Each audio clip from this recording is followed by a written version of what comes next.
এই মুহূর্তে যে খবর আপনাদেরকে দেখাবো, ঘূর্ণিঝড় রেমালের প্রভাবে মুর্শিদাবাদ সহ বিভিন্ন জেলায় শুরু হয়েছে ঝোড়ো বৃষ্টি।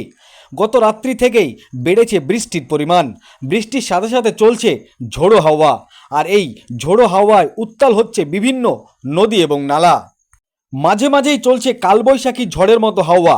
আবহাওয়া অফিস দপ্তর জানিয়েছেন কয়েকটি জেলায় বৃষ্টির লাল সতর্কতা জারি করা হয়েছে। লাল সতর্কতার মধ্যে পড়ছে মুর্শিদাবাদ। এর সঙ্গে চলবে ঝোড়ো হাওয়ার দাপট।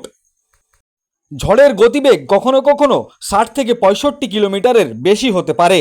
গত রবিবার রাত্রে বাংলাদেশ এবং পশ্চিমবঙ্গের উপকূলে আছড়ে পড়েছে প্রবল ঘূর্ণিঝড় রেমাল। রেমাল ঝড়ের প্রভাবে রাজ্য জুড়ে শুরু হয়েছে বিপুল ঝড় বৃষ্টি।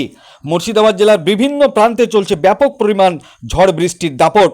তবে আবহাওয়া দপ্তর জানিয়েছেন মঙ্গলবার থেকে কমতে পারে এই ঝড় এবং বৃষ্টির দাপট।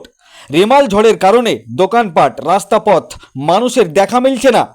রেমাল ঝড়ের কারণে বাড়ি থেকে কেউ বেরোচ্ছে না। সেই দৃশ্য আজকে দেখতে পাওয়া গেল মুর্শিদাবাদ জেলার ভগবানগোলা, রানীতলা, আখেরিগঞ্জ এলাকায়। এই ভিডিওটি যারা দেখছেন চ্যানেলটি লাইক করবেন, শেয়ার করবেন আর সাবস্ক্রাইব করবেন। আই লাভ মাই ইন্ডিয়া, মেরা ভারত মহান।